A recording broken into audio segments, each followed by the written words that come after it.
The following is a Hoop Ball presentation.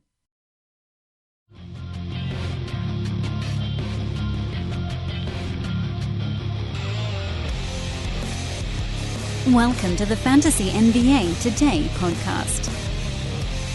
Well, I warned you guys this might be a recorded one on Friday. You knew it was coming, and here it is. But it's going to be just as good, maybe even better, because now you get the full breadth of all the topics I want to talk about with the great Aaron Bruski. No longer will we be interrupted by a lightning round. Brew, you have unlimited leash today. You're leashless. Good morning, by the way. Unleash me, Dan. You've been unleashed. You know, we talk about fantasy players all the time, unleashing them. Unleash me. Also, great enunciation on, I think you said, like, here it is. Thank you. The it being, you know, a lot of people like to blow through that. No. Here it is. You know, here it is. Here it is. Podcasting to me is still sort of a branch off of play-by-play. So I don't know if people people probably hate this about the way that I do shows. I have pauses. I have this kind of what I try to make a little bit of a sing-songy show, especially when I'm going solo, which I have been a little bit lately. And I'm back into basketball play-by-play season. College basketball started up. I had a few games when I was just beyond sick over New Year's, but it's got me back in that mindset. So I'm over-pronouncing words, and I'm trying my best to do a perfect impersonation of the Orlando Magic TV guy. Do you ever listen to that one? You know what? There's like 3 or 4 teams that like I don't know even who they are, and I can't even hear them when they're talking because they're so right down the middle and they just don't sound like anything to me. But so the Magic guy sounds like the 1940s impersonation of a play-by-play guy. Have you listened to that dude? I don't know what his name is, but he does this thing. I'll say this: watching the Magic play was whatever you want to call it, nails on the chalkboard. Yeah, dirty words. I can't watch them, and I'm really sorry, guys. I know I need to watch them more. They're so boring. They're so boring. So bad. They're really bad. Hey, do you find though, like when you're doing this stuff, like that you do like a little Jim Rome thing when you go solo, or I try not to.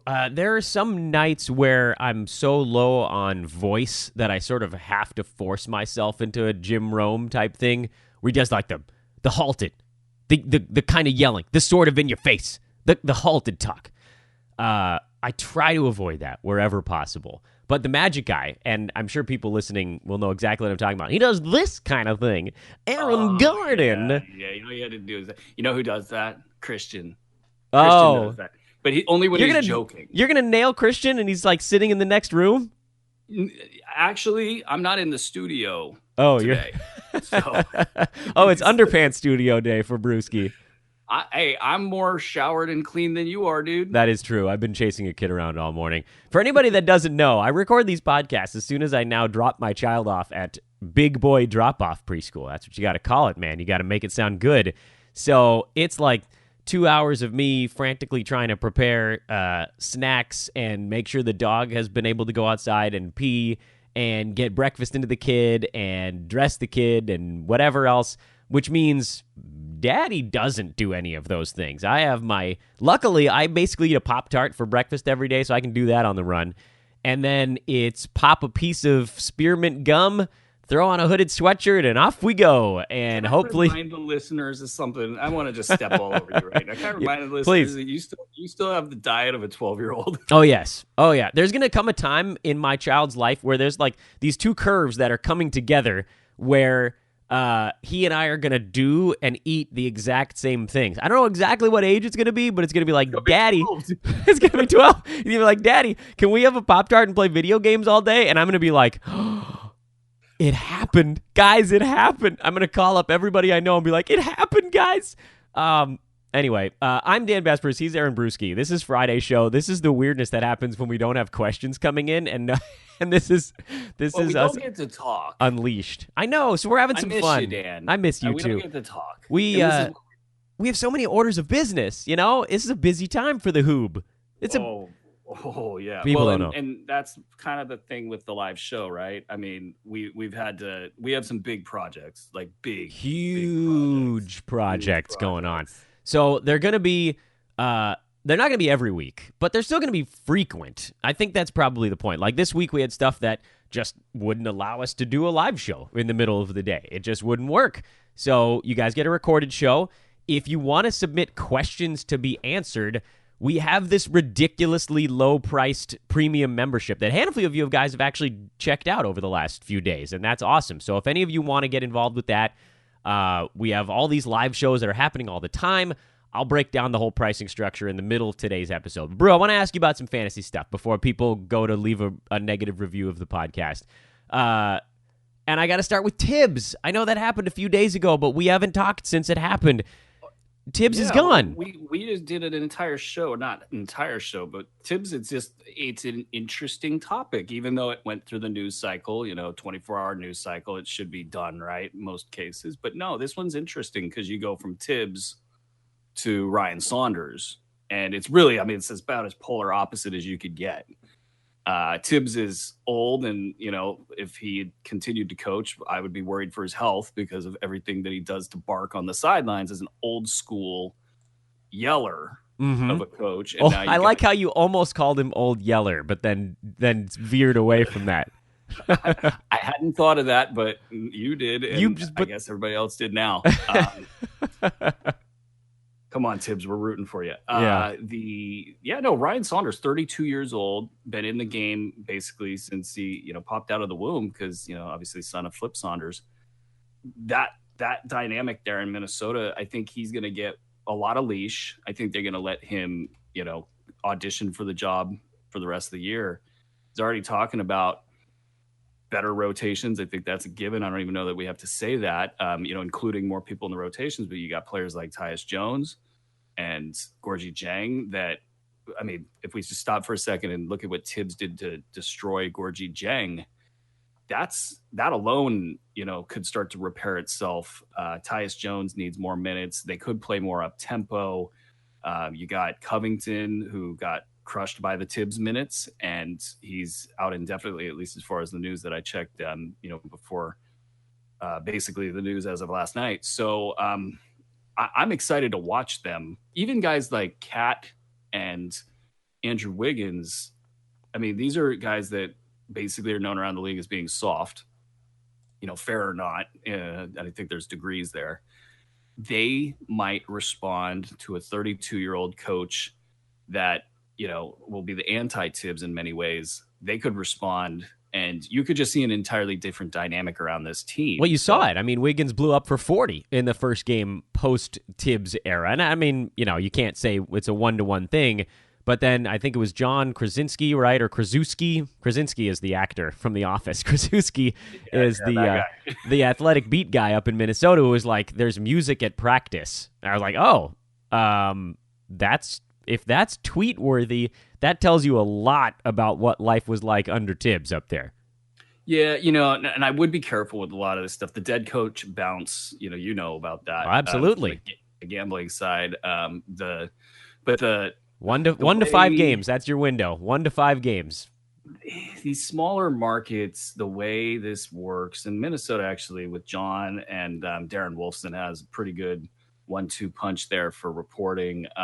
But it's very easy for smaller markets to get caught up in what the team wants everybody to think, and that everything is overwhelmingly positive now that this change has been made.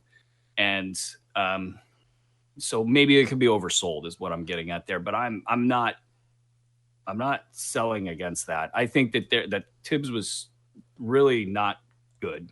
Like, yeah.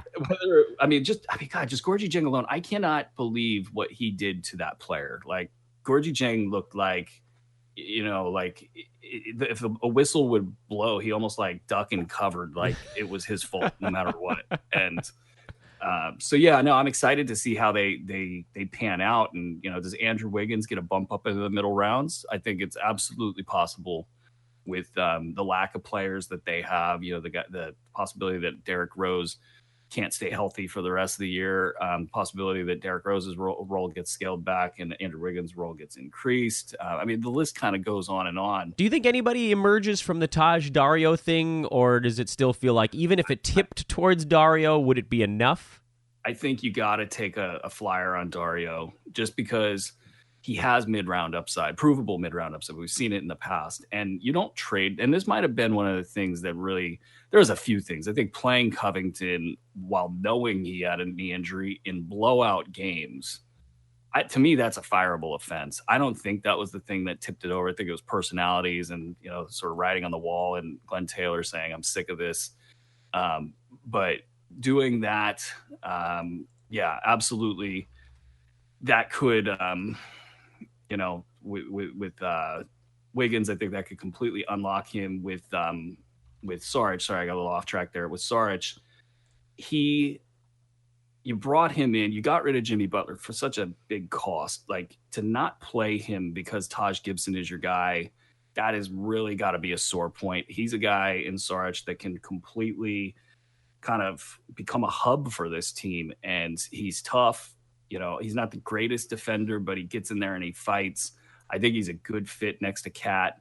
I do think Taj's role gets diminished enough to where you get late round value out of Saric. And again, you can get that mid-round upside. Taj is not the healthiest guy. He's got a ton of Tibbs minutes on him. Who knows where he's at in the grand scheme of things over there. He seems to be on board with Saunders. He was one of the first guys to congratulate him in the locker room in that viral video. So I don't think he's going to be a malcontent by any means. So I think like 26 minutes for Saric and 22 for Taj is something that you might see within like 2 to 3 weeks. All right, fair enough. I'm going to veer from Minnesota to one of the places that's driving me bonkers, and that's Miami. Yes. Yeah. Come on, Miami. I suggested, jokingly, I hope people got, that they should just Thanos it and get rid of 50% of the guys at complete random, and then we'll be fine. They should add more players, dude. Like, that's just just go big or go home. Shoot the moon. A player, well, by all means, offer it to Miami. They will take it. Why is Dion Waiters seeing 20 minutes, and why is Derek Jones Jr. getting random DNPs? Do we have any idea what the hell's going on there? Is Spo getting that. Yeah? Okay, I can explain that. Because Dion Waiters, they don't have any offensive players really shorted like Dwayne Wade, and you see Josh Richardson try to be this guy, but he will shrink from being this guy from time to time. That is got that irrational confidence that will go out there and be an offensive weapon. Like, everybody else is passive, even like Hassan Whiteside, like, yeah, he's aggressive with offense, but like, he's just not, an initiator. He's not somebody that's, really freaking the defense out unless there's completely a mismatch.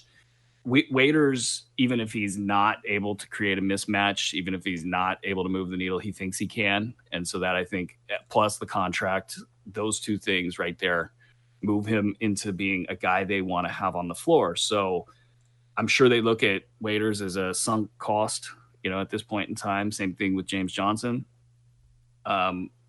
Injuries are what they are. They've turned those into bad contracts. They want to see if they can pump that value up a little bit. And, once you spend that money on those guys, you kind of want to get something out of it. So those two right there are probably the biggest eyesores, and getting rid of them somehow would be, probably the cure to some of their ills. But my God, like, what a mess. Like, I'm shocked because they're usually kind of like a model franchise. But the trade deadline's coming up. Maybe that can help them out. Like I told you on Twitter, I did buy into Goran Dragic in some deeper leagues. Yeah, what a mess. Where do you want to go with that? I don't know. They played. I'm still holding Derek Jones Jr. where I can. Yeah, I'm basically on the White side because he's starting, so he can usually get his in 20 to 25 minutes a game. Richardson because he's going to play big minutes, and then Winslow, who's going to kill you with percentages, but he's running the point for him right now. So that's basically it for me. He's still, over the last 7 games prior to this last one, was just a top 140 guy. Yeah, percentages are brutal for that dude. It's funny. It's not just the percentages. It's like the overall, stat set. There's not enough defensive stats. The field goal percentage, I want to say, is not terrible, but it's heavy. It's a mess. But Derek Jones Jr. has one of the highest rebounding rates for a player under like 6'9", I think forget who floated the stat out there. There's just so much potential Well, that's because he can levitate. It's much easier to get a rebound when you can just hover over everyone else. Well, he can shoot too. And I mean, so like just picture this a month from now when they might be not out of the playoff picture, but asking questions. Should they tank? Should they not really caring about the 8 seed. I think Derek Jones Jr. gets a lot of minutes down the stretch. You know, there will be a couple injuries between now and then. And again, at the trade deadline, what can they do that makes sense? You know, who can they get rid of? Is it a guy like Goran Dragic? Is it? I wish they just sit James Jones down forever, so at least Kelly Olynyk could play a little bit. All the things that fantasy people want, they're not doing. That's effectively where we are right now. You kind of got to have a little faith in them that they're going to figure this out. But at the same time, I think the one blind spot they've always had, you know, at least for the last couple of years, is thinking they can make this dance work. Like they haven't been proactive in being like, okay, well, we need to like get rid of Wayne Ellington, for example. That guy's not even playing right now, but can play. You know, there's a need out there for a Wayne Ellington. So he could be the guy because he's like the writings on the wall. He's definitely getting traded. And so if you start to get him in a deal, maybe there'll be another player attached. Who knows? Yeah, just stay away from it. Except Derek Jones Jr. is definitely a luxury stash. Yeah, man. If they just not DNP him, he'd be even better than a luxury stash. Because when he's out there getting even 20 minutes, it's enough for him. Yep. Damn. I'm right on board with that. That's what I say about that. Let me have a little mea culpa here on the show. I'm going to do the horn tooting and then the mea culpa. The one that I was too slow on was Derek White, and we talked about this, and you told me like, Dan, you're too slow on this. And I said, there's something about it that doesn't feel right to me. And he's just been destroying ever since then. Let me. No. I think like I picked up and dropped Derek White a couple times, you know, and even in deeper leagues, it was tough. I mean, he wasn't consistent. And also in that rotation, you look at guys like Jakob Poeltl, like, some players just haven't clicked, and now he's clicking. And after last night's performance, now he's really clicking, and he probably won over Pop. If I had to guess, you play like the way he played in that game, you probably went over Greg Popovich on a team that's shallow and needs point guard help. Like, so I don't think you missed it by a lot. I was too slow. I didn't get any Derek Whites, and so in my mind, I was too slow. Now, at the same time, I will defend myself in one respect. He's not going to shoot 80% forever. That's an impossibility. But you know what he does? He does enough of the blocks and you know, just enough of everything. He's got enough money counters there. Yeah, he's a good player. Like, and this is what everybody was thinking they were going to get at the beginning of the season. And yeah. So I kind of think I would rate him as a top 100 guy with upside beyond that, because if anything happens to DeMar DeRozan, who, by the way, has finally gotten the attention of the locals for too much usage, you know, his free throws, I don't have the number in front of me. I don't think it's Lonzo Ball bad. Did you see that thing I tweeted about Lonzo Ball had hit, was it 2 out of 14 or 2 out of 15 of his last free throws? Woof. You could hit more than 2 of 15, right, Dan? I actually could, yeah. But I don't have the yips. He and Hassan Whiteside can get together. Although Whiteside's actually started to work out a little bit of his kinks. So there's hope for you, Lonzo. Whiteside is willing to experiment with. He'll do anything. He'll do anything at the foul line. He's like taking jump shots. Hey, yeah, take a hook shot. Okay. He's like, all right, whatever. If it gets me to 60%, I'll do it. If he's at 60%, he's a usable fantasy guy. Whiteside had that stretch where he hit like 6 out of 30 something, and that was who was the player that was doing underhand? Was it Shiniku and was a Louisville guy, right? College ball.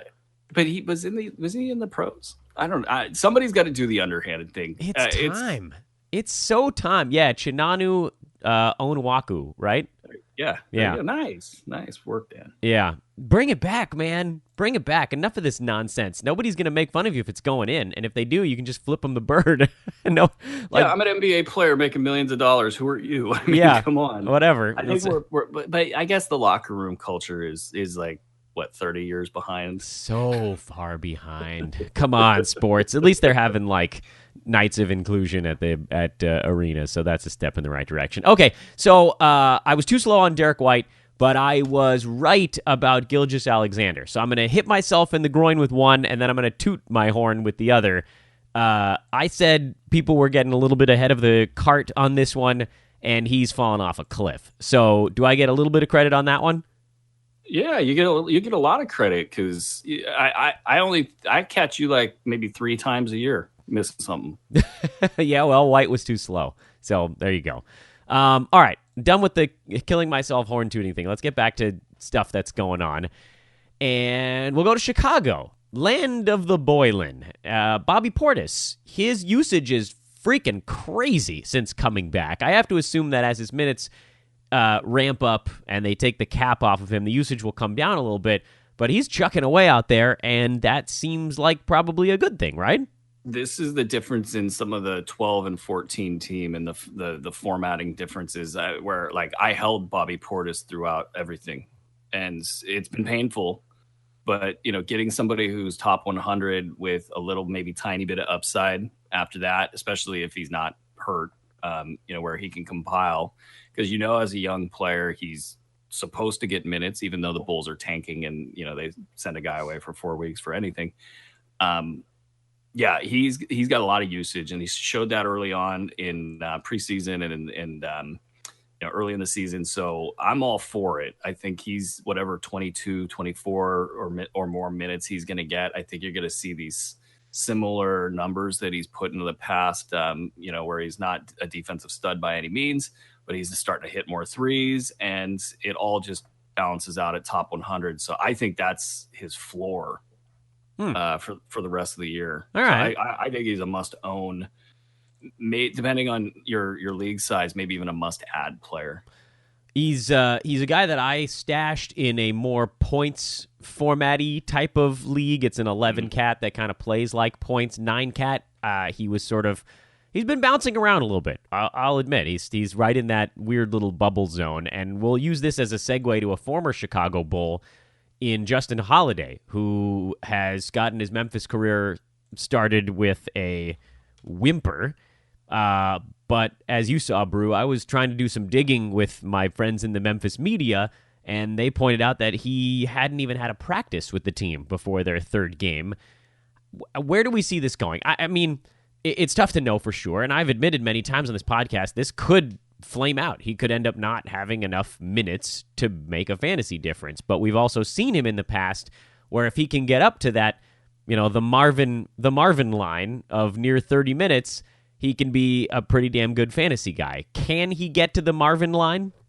Yeah, he can. The thing with, first of all, I'm not worried about this first week with him. I think, when you're a good or maybe average even player, but not a great one, and you show up at a team, they're not moving the furniture around for you. You're going to get assimilated as you get assimilated, and that's going to be for a guy like him who can also run hot and cold shooting, that's why I think you're seeing what you're seeing. And then I do think that you see at least like 24 minutes at a minimum for him going forward. He's actually been able to, in the past, with 24 and 26 minutes per game, been able to be a top 150 guy.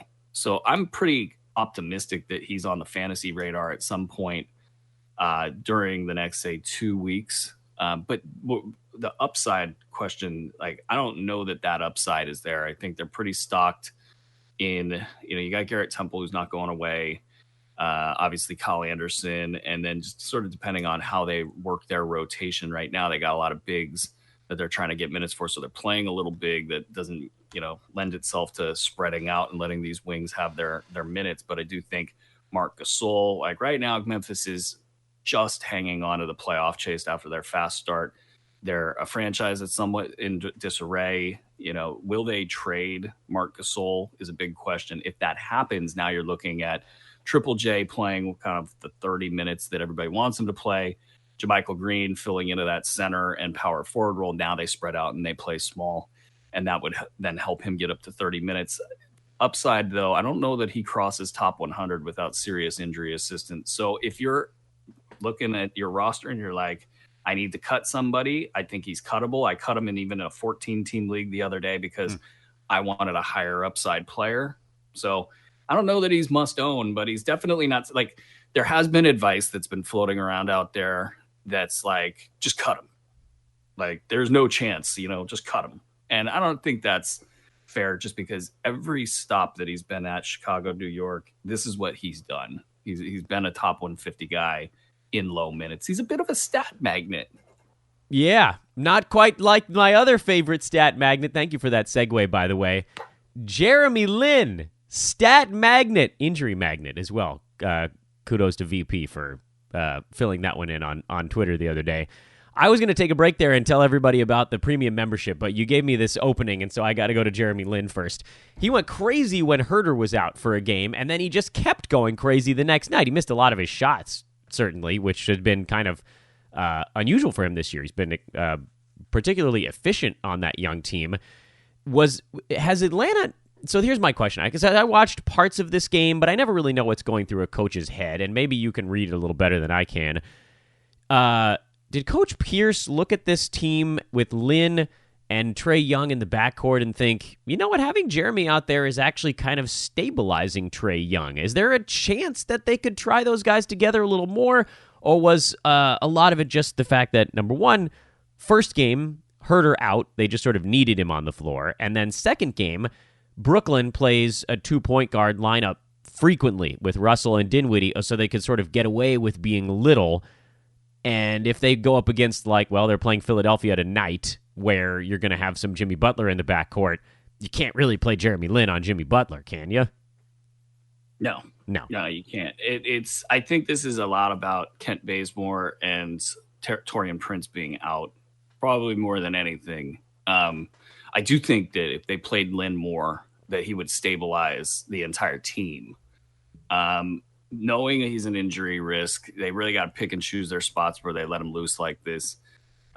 He's gonna get the stats if he's out there. That's just a bottom line. His stat set through the years has been as stable as they come. It really is a question of, is he going to get the minutes? I've been in a position to need assists, to need Jeremy Lin, and I've passed up on him just because you just don't know. Like, you could start him in a weekly league and he could just miss a couple games just for no reason, or for injury reasons that are untrackable. Can't figure it out. So I'm bearish here, but if you can manage absences, you play in a daily format, then I think things open up for him, and he becomes somebody that is worth having on your roster, definitely worth streaming. And it's unfortunate. I do think even when all those guys do return, I think what you do is you take Trae Young's minutes and you drop him down into like the 24, 26 range and play Jeremy Lin alongside him, or give him the rest of the backup minutes, and that way your roster is stabilized. And all you got to do is look at Sacramento and say, look at them when they had Zach Randolph on the floor and everything sucked and they were struggling and the entire team had a year of poor development. You take that out and you give them the optimal chance of winning, and look at guys like Justin Jackson now improving. And so if you're the Hawks and you're trying to develop all these young players, you want a guy like Jeremy Lin on the floor because you're going to be better as a basketball team and everybody's going to develop better. But what do I know, Dan? Yeah, I'm just a fantasy analyst. Who doesn't love? I think there's a misconception around the NBA among the teams themselves and among those that watch basketball, that just playing minutes means you will develop, and it's not really a 1-to-1 correlation. You need coaching. Winning actually helps, kind of understanding what it takes to get over that hump. There's all those little things that go into it. And I think that's what you're pointing to, right, with the Kings, where last year it was like, all right, well, we're just going to throw this. But that was, looking back, that was probably pretty clever tanking is what it was. And that's the biggest question I have is like in the great Oscar award winning movie Beer Fest, when Harry Vanderath, or whatever his name was, slept with Monique, the great actress Monique, when he slept with her at the end, he said, I knew the whole time. Did Dave Yeager pull a Barry Vanderath? I don't know. Yeah. We'll never know. I'll have to get down to the bottom of it. That's right. Do the Beer Fest digging for us, please. In the meantime, let me talk a little bit about our in-season premium membership, because it seems like people are interested again, and maybe it's because the price point is so insanely low that it's hard to ignore now. It's on sale for $9.99 for the next 4 days, and if you ask us for a coupon code, we're likely to give one to you that could actually knock it down to $6.99 for 3 full months of the in-season premium membership. So it's $7 for 3 months. That's I'm crazy. looking for a calendar. Like that's only for what? Like what's today? The 11th? So it's almost exactly 3 months worth the rest of the year. Well, and I think it's that price for like 3 more days. Yeah. $9.99. This is a crazy, stupid low price. And you guys are out there. You're killing me, Dan, with these coupons that you keep giving folks. Well, it's your fault for not turning them off. You didn't turn it off. Well, yeah. No, I'm kidding. I love you. If somebody can coupon, but we're looking at the long term here. These memberships are important to us, but it's more important that we establish the product and the value, and that you guys get into the product, and that you guys essentially become brand advocates for us, and that you win your fantasy leagues, and that you enjoy it, and that you get the value out of it. That's why we throw everything in the kitchen sink at you guys. I mean, as far as analysis goes, you basically have 10 different fantasy experts that you can ping during, the premium membership shows and all of the different things that we do. You can basically have somebody run your damn team for you, though it's not, it's fun to run your own team. But yeah, this is a ridiculously low price, and especially to get it for that long, and to be, we're only halfway through the season. So if you're in a roto league, you still have a lot of time to make moves. Mm-hmm. And if you're in a playoff format, hell, I've always wondered if people would just take us for a ride and just get it for the last few weeks. But obviously they would not get the draft. They would not get, the first few months of the season are extremely important. Don't get me wrong. But yeah, $6.99 is, that's a ridiculous price. Yeah, try it out. Let us know if you need a coupon code. We can give it to you on Twitter. We can give it to you here. You can just try the coupon code Neil if you want. NEIL. I know that one's still functional, and Brew hasn't turned it off. You fool. I assigned that to you, Dan, and then you didn't do it. Yeah, well, there you go. So I know all the stuff that's going on the AV side. What are the written articles that people get with the premium membership? I always need you on the show to tell me that, because I always forget.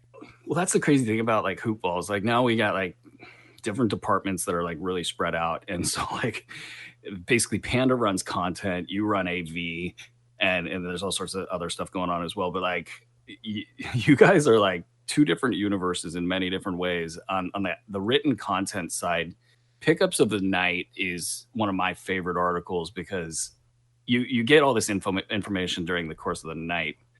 And it's all bang, bang, bang, bang, bang. There's the blurbs, and the blurbs can tell you a story. But if you're not jacked into the matrix 24/7, you need something that's concise, that really breaks it down. And so that and the layup line, those 2 articles, the layup line happens early in the day, or not early, but it's before the games start. And you can get that pregame analysis, you get the postgame analysis, and then there's other stuff that's more value add. The weekly report that Nathan Wynn is doing is really sneaky good. It's basically kind of after taking a little bit of a zoom out and looking at the last 1 or 2 weeks worth of action, and telling you sort of what happened. Because what happens when I do blurbs all day long, this is why when people ask you how did you make it? How did you get good at this? I write a lot of blurbs. So I am constantly it's I get in a night of blurb writing, I get about 100 to 150 little take home tests that, something happens. I see the game, I watch everything that's going on, and read everything that's going on. And then it's time to write this blurb about this player. And now I'm essentially breaking out the analysis, and I'm learning about how is this guy really doing. What the weekly report does is it tells you that without you having to do the work. So while I'm a big proponent of anybody ever wants to be really good at fantasy basketball, I think you should be writing blurbs. If you write them for yourself, or come join our team, that writing of the blurb, it is so important to being good at this. But that one particular article does that for you. And we've even got guys right now like Dio, and I can't pronounce his last name. It's Neocrophos. So Dio, I'm so sorry. Hey, Call Dio. me. We'll do this phonetic thing What's together. up, Dio? Hey, man. Dio's articles, and we have a long list of guys who are doing this right now. They're like scout level, advanced scouting level good. And so he's writing stuff for Dynasty. Zach Bodine is writing stuff for Dynasty. His stuff is outstanding. So like they all fold into this premium product. There's so much content, like you can't even come close to reading it all. And it's unlike, other sites that they don't have the time and the resources to do this. So it really is value add. So join us. Join us. Come on down. That's like a Big Mac costs $6.99 right now. Yeah, it's true. Actually, at McDonald's. That's like the one thing combo. I'll eat at McDonald's. And I went there and they were like $6.99. I was like, nah. No. Yeah, No, crazy. gonna do that. I'm going to go get a premium membership instead. By the way, in the middle of that, Brew, you mentioned coming to work at Hoopball. That is still out there, by the way. If you think you got what it takes, if you got the chops for it, let us know. Holler at me on Twitter, at Dan Besbris, or holler at Aaron, at Aaron Bruski on Twitter if you want to come and try your hand at writing fantasy sports. But it's not easy, as you just heard. There's a lot that goes into it, and we'd love to have you if you think you can do it. Back to the fantasy stuff, digging back in. That was sort of a logical break point because my other topics don't really run together very much. You mentioned not being able to watch the Orlando Magic early in the show, and I don't know why I didn't just throw a Jonathan Isaac thing in there, because I think you and I have now hit sort of a slight divergence point where your deeper leagues, these a guy that you just can't do anything with. And for me, as an example, and I've mentioned it on this podcast before, I have a league where I have 4 guys injured, not like day-to-day, injured, like out between 2 and 8 weeks. And so I need every other roster spot producing, and he hasn't been. So how long is it going to take for Jonathan Isaac to actually go and try to do something, I guess is my question. Is it possible that we're a year too soon on him? And when I say we, I legitimately mean every single fantasy analyst on the planet, because we all loved him this year, and he hasn't been very good yet.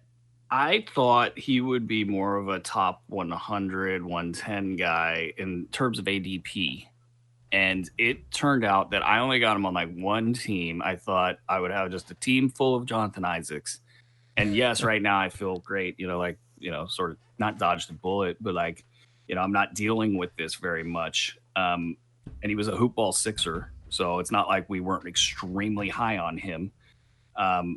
Watching them the other day, and I've watched a little bit of them here and there, and obviously we track them and read everything that there is on them, but really just digging in, they need a point guard in the worst way, to the point where the fact they didn't get one this offseason is an indictment on anybody in that front office. This is the dumbest thing I've seen in a while, because you have a guy in Aaron Gordon that doesn't need to be handling the ball.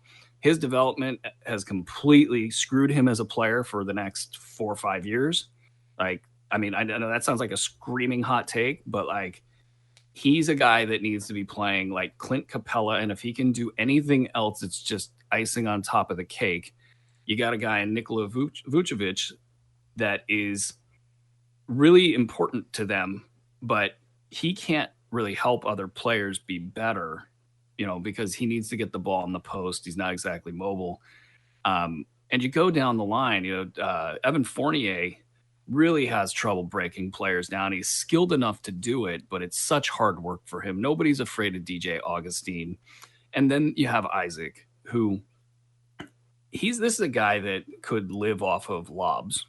This is a guy that could live off of just straight cuts to the basket. He's the kind of guy that if you had a player that could break down somebody, he would just be easy to hand the ball to and just dunk. And he really needs that in his game. He needs these wide open opportunities so he can start to get the rhythm and the flow of the game and not feel like I'm going to get 5 shots tonight.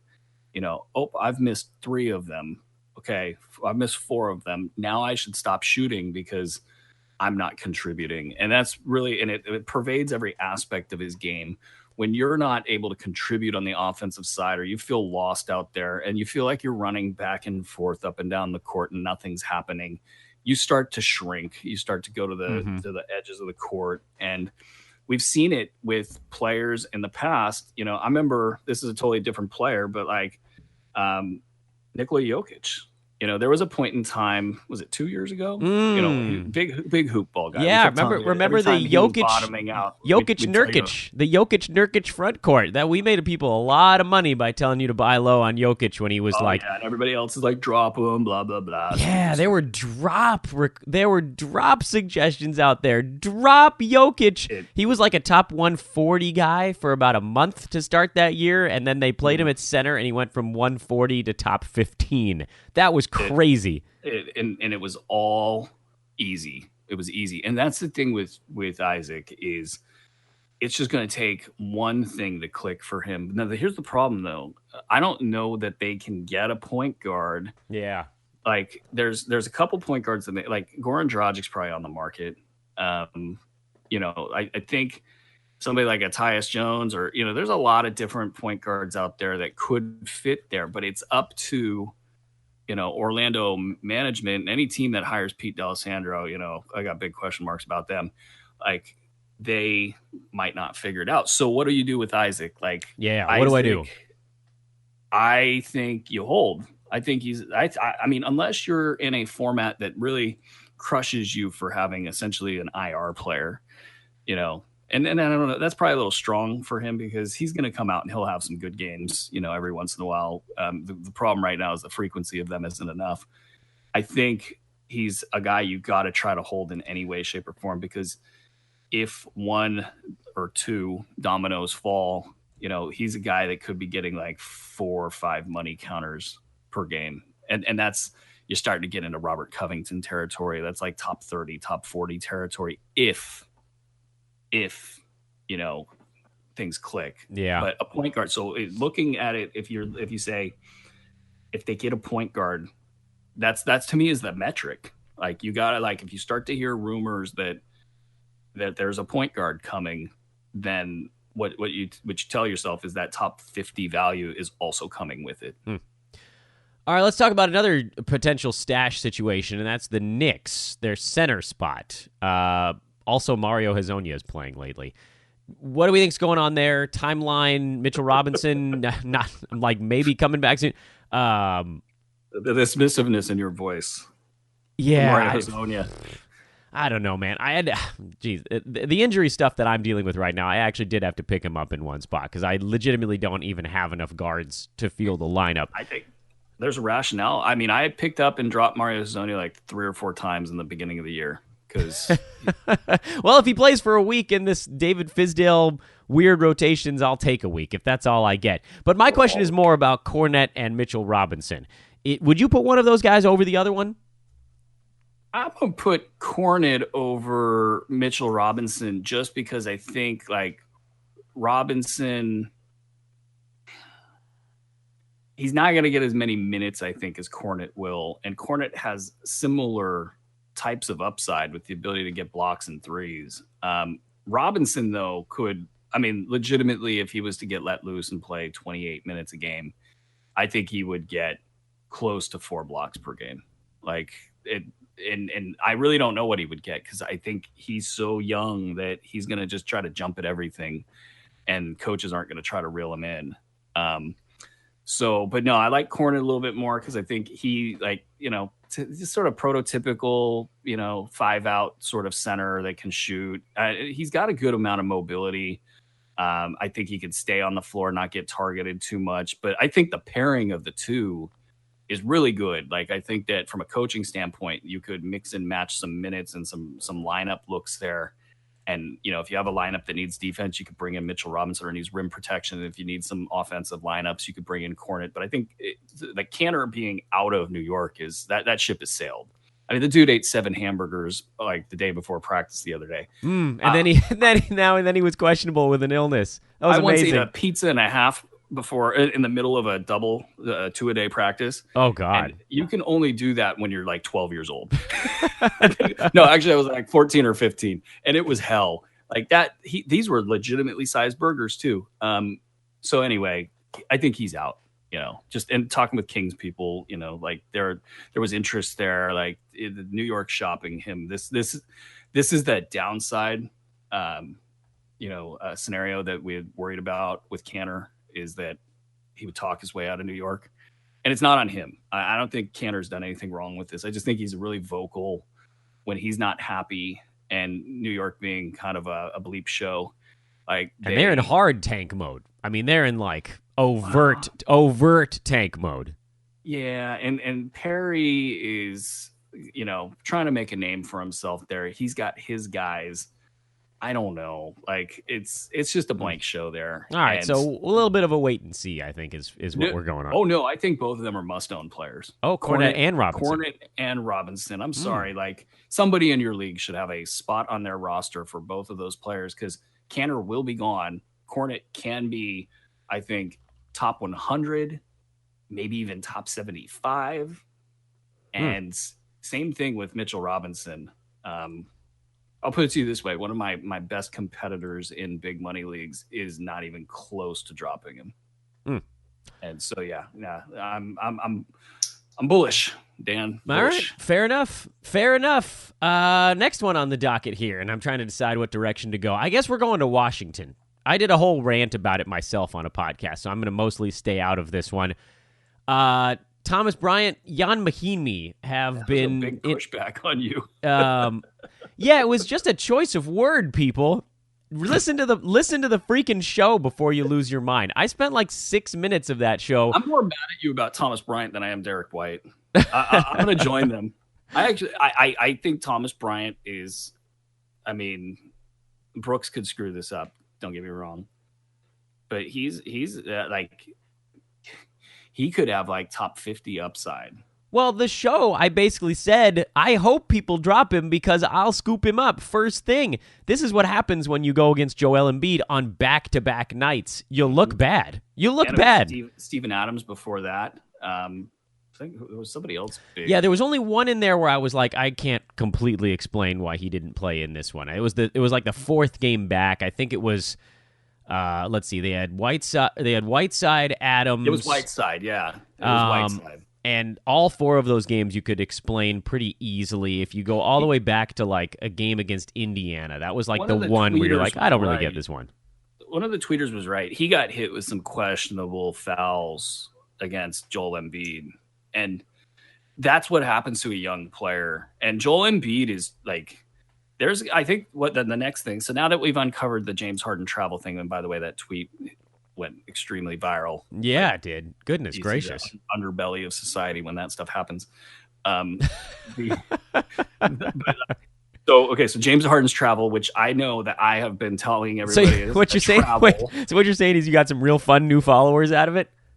I guess so. I mean, it's all large numbers. So I think I got 1,000 followers off it or something. And so I'm sure 250 are cretins and 250 are, marginal cretins, and then all the way up the ladder. But the next thing that I think you're going to see, and especially in the wake of the Nerlens Noel injury, is players leading with their elbows. And then, which is kind of I was actually focusing on, is the idea that you get to take your arms while you're holding the ball and you get to use any shooting motion that you want to get into your shot. I think within the next year or two, there's going to be a reform there by the league that penalizes players that use their arms. Because Joel Embiid, what he's doing is he's bringing the ball down like James Harden does on drives, but when he's in the post, he's swinging, he's doing the rip through move, but going into the shooting motion with the ball as extended as he can make it.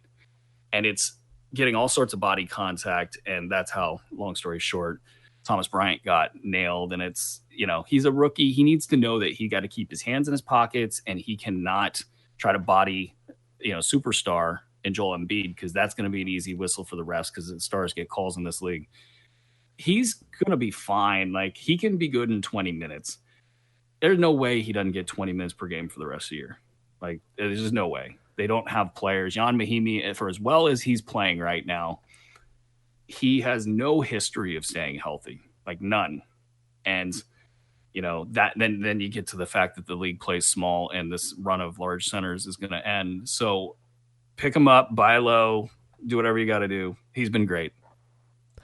Yeah, and folks, just because the word struggling was in a tweet doesn't mean that's what the show was about. Please go back and listen to it. I literally spent 5 minutes. We only read headlines, Dan. You've seen that people. movie, You're killing Neighbors. me, man. You're killing Remember me. The Lisa Kudrow character? She only reads headlines.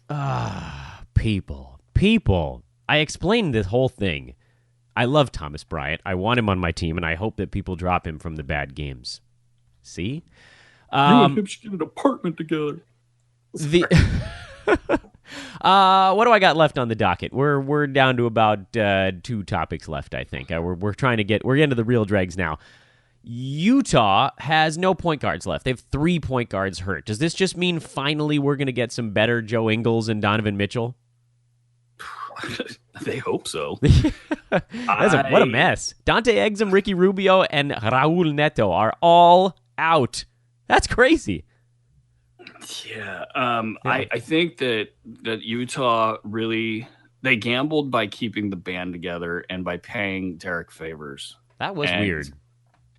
I could see it I can build this argument that continuity to develop Donovan Mitchell within was a smart idea, but that also is contingent upon Donovan Mitchell continuing to develop his awareness, his skills in getting shots off, because you knew that the defenses were going to tilt to him. But keeping Derek Favors, while it was just a 1-year deal, they're so unathletic as a group that they've really struggled. Like the defense, while Rudy Gobert continues to get good stats and get accolades around the league, he's just not the same guy. And yes, you're tall, you're altering shots, but you need to be elite if that's how you're going to run your team. And so they're just struggling, and we got to see if they bounce back. They might have to change the look of the offense. I think this is a team where the offense is really driving everything. And hey, does any head coach in the NBA look more like they have a cocaine problem than Quinn Snyder? That's not fair. He needs sleep. Well, yeah, Dan. Please, Quinn, please get some sleep, man. Please don't. He's a great coach. I know, but he looks like he's dying on the sideline. Yeah, but at the same time, he's now gonna get a little pushback for some of his greatness if he doesn't find a way to create better offense. And it sucks because it's like Jay Crowder, is a guy that's sort of filling a need for them. When you have Derek Favors, this is all funny. It all comes back to Derek Favors. When you have Derek Favors, you're going to play him the 25 minutes that he's playing, and you're going to play those big lineups for some amount of time. Jay Crowder now becomes the small power forward, and he's not really small. He's slow and he's stout, and on offense, he thinks he's Michael Jordan, and he takes a lot of fadeaway 3-pointers. You just have too many bad things happening at once, and so you if you're Quinn Snyder, you got to find a way to reel it in, and also take care of yourself, please. Quinn, take care of yourself. He doesn't look healthy to me. I'm not an expert on this sort of thing, but him and Tibbs should have a buddy movie. Yeah, just a buddy movie where they both take a bunch of raging naps. nights. How about just taking naps? Just go take a nap. I don't want to see anybody get hurt in this thing, and he looks ill. This one I think is a quicker one. It looks like both Bismack Biyombo and Willie Hernan Gomez suck. Yes? Next topic. Yes, perfect. Last one. Phoenix. Just a quick check-in here. Rashawn Holmes is freaking amazing. Why wasn't this the first thing we talked about? I save Phoenix. Well, because there hasn't been much in the way of changes other than Devin Booker's injury. This is more of a celebration. D'Anthony Melton's played better with Devin Booker out, but it seems like Bridges obviously is a guy that should be on your team. Rashawn Holmes is amazing. Are we all kind of status quo with this for now? I think Melton needs a little more love because he's got a good stat set. Say actually Okobo does too for what he is. But Melton, has a better chance of actually sticking. And so I think there's something there. A la maybe like a poor man's Derek White in terms of fantasy value. So if you are, you're staring at a player you don't like and you could get your marker down on Melton, like with or without Devin Booker, I think that there's a chance he could be serviceable. So that would be fine. But yeah, no, the Rashawn Holmes thing is so good, so good. Let's shoot some hot takes here. I think he's better than Clint Capella. I think. Whoa. Yeah. Now, I mean, here's the thing. Like, Capella has. I really like Capella, by the way. I think Capella has great footwork around the rim. You know, he's a good shot maker. He sets good screens. He's smart about what he does. Defensively, I think he's losing a little bit on his fastball. I think that Rashawn Holmes has him in that area. Rashawn Holmes is turning away elite, perimeter drivers, and he's doing it with regularity. Defensively, he's just a game-changing beast. And then on offense, because he's so good on the roll, like if you hit him on the roll, he can convert in so many different ways. He's got a couple floaters that he uses. He can outweight you. He can jump over you. He can finish the lob. I mean, so all of that, it just streamlines your offense. Like, you're not messing around anymore. Like, what do we do? What do we do? Oh, hey, there's Rashawn. He's coming to set a monster screen for me. I'll take that. And by the way, I have an open 3-point shooter here, or I can throw the lob to Rashawn for 2 easy points. So that's why you see. By the way, a note on Rashawn, he's gotten really good at the 7-8 foot little baby push shot as well. He's expanded his game to where he doesn't have to get all the way to the bucket to be successful in that pick and roll. Remember from his Philly days, he was shooting the three, and I don't have the numbers in front of me, but he was shooting the three a little bit more often. And I think he can be a 3-point shooter. I think his free throw shooting can be good. There's so much upside here. Whatever team is out there that's not stupid should get in there, because Phoenix they're really they're cornered, because you can't say, oh, we don't support our number 1 overall draft pick. By the way, all the people that read points and rebounds box scores are like, oh, he's having a great year. I mean, he's getting torched on defense out there every night. They're losing while he's on the floor, and then Rashawn Holmes and the backups are coming in and cleaning up the mess. But they're stuck. So if you don't make a play at Rashawn Holmes, you can get him now for nothing, because he hits free agency next year. You could get his bird rights. And then you can, maybe get him to sign a deal early, or just win him over, so you can get him for 3 years, $30 million, 4 years. You probably get him for less. I will leave this Rashawn Holmes topic with one final note. Over the last month, Brew, do you know what he's ranked in 9-cat? Well, I just wrote his blurb the other day. It was 9-cat. I think I don't know if the big game is in there, but it was top 45. Yep. It's probably better, right? That's right. Number 41 over the last month in 9-cat. Number 41. I want to give a shout out, by the way, to the end of the pod here to the 98 people that joined our DFS contest this week. Biggest ever in hoop ball history, and we'll have another one, Brew, on Wednesday of next week. Yeah, that is the plan, and beautiful. My God, that I love the way that is developing. And if you're not signed up with DraftKings, there's a couple ways you could play this. If you sign up with DraftKings through that contest, it helps us out, and I believe you get $3 extra. I forget what the deal is there. So that's one way to do it. But you can also get our premium membership for free. If you go to our website and you click the link under premium that says get premium membership for free, that will tell you how to do it. So you can get the premium membership for free that way and play in our contest, and just phenomenal interest. DraftKings loves us right now, and really for us as a website, we have bigger plans as far as DFS, journalism, bringing this all together. So building that community, this DFS community, not only is it addicting as all hell, holy moly, I'm glad I don't play DFS more. Because we got other things to do. We got so much to do here, but on Wednesday nights, I'm just jacked in, waiting for the next thing to happen. Yeah, I should probably invest more time. I'm getting my butt kicked. Brew, a pleasure as always, my good man. Have a wonderful weekend. You do the same, sir. He is see you later. The big dog. Bark Barf, for. barf. That's right. Bark for the man. He's Aaron Bruski. At Aaron Bruski on Twitter. I am at Dan Besbris on Twitter. If you can spell our names, you can find us. This is Fantasy NBA Today.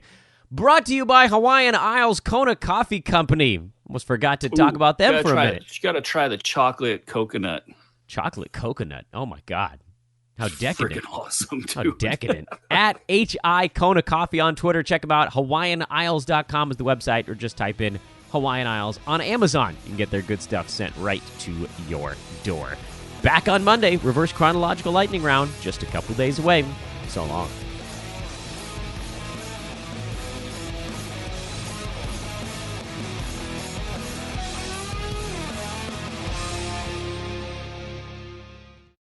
This has been a Hoop Ball presentation.